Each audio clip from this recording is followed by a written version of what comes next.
欢迎观看老爸的时光。最近天气比较热，那咱今天就分享一道清凉的银耳羹。银耳羹做起来非常的简单，好处多还好喝，再搭配上一道自制的红豆饼或者是绿豆饼，清凉解暑的同时，也能让人食欲更好，心情都会变得好起来。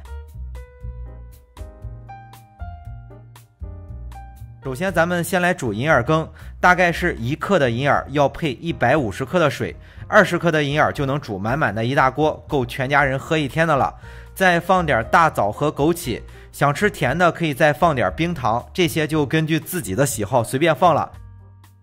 20克的银耳按照比例的话得加3000克的水，就是6升水。这种不需要提前泡发的银耳，直接加水用大火先煮开，然后转到小火再煮15到20分钟，看着出焦了，比较粘稠了，就是煮好了。煮的时候要注意不要淤出来，感觉水少了可以适当的再加点。银耳羹做起来非常的简单，健康又美味。煮好之后放凉，放在冰箱里。如果天热没有食欲，来一碗银耳粥，再搭配上一道自己做的红豆或者是绿豆的小饼，清凉解暑，健康美味。那接下来咱们再做这个红豆饼，是500克的红小豆，先加水浸泡3到4个小时。如果是做绿豆饼，也是同样的做法，但是有一种和红小豆长得特别像的，叫赤红豆。赤红豆是用来煮红豆薏米粥的，可以入药，能起到祛湿的作用，但是很难煮烂，不能做豆沙，大家千万别买错。那红小豆浸泡好之后，捞出放在锅中，再加入1000克的水，用中火煮40分钟到1个小时，然后再焖上10分钟就煮好了。因为每个地区的红小豆多少有点区别，再加上浸泡的时间不一样，所以煮的时间就根据自己用的豆子的情况灵活而定。但是别管时间长短，煮到用手一碾成沙就算煮好了。如果中途水少了，可以适当的再加一点，但是不能加的太多，不然后面处理起来就很麻烦。可以参考视频里这样，煮好之后剩的水也不多了，就直接取来一个工具把豆子碾成沙。想吃带有豆沙颗粒的，就用这种手压的方式；如果想吃比较细的豆沙，就直接用料理棒打成泥就行了。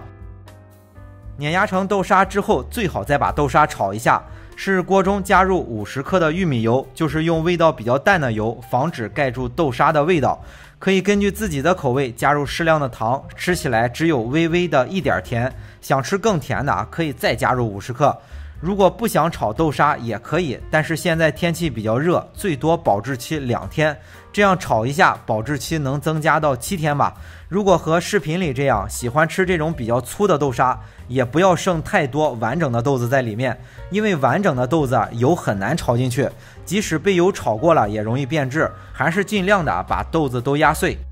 豆沙咱们也都吃过就炒到这种比较粘稠的状态就行了，不要太稀。炒好之后盛出放凉，放凉了就用保鲜膜盖起来，放在冰箱的保鲜层，可以做各种的饼或者是包子之类的，但是要在7天内吃完。那接下来再简单的做一个饼皮，就是250克的中筋面粉里加入3克的酵母粉，简单的搅拌下之后，再加入30克的糖，80克的牛奶，打入1个鸡蛋，大约60克。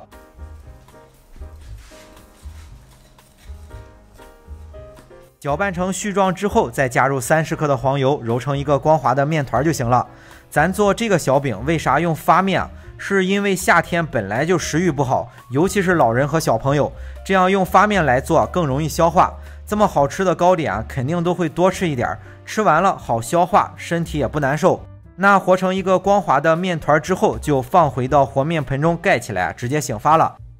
醒发到体积翻倍之后取出来，就像包饺子一样来做这个饼就行了。这个面团可以做24个小饼，就切成24个小的面剂子，用手压一下，包入适量的豆沙馅就可以了。这些豆沙可以用一半，如果想把这些所有豆沙全都用完，不做别的，只做这个小饼，和面的时候材料翻倍就行了。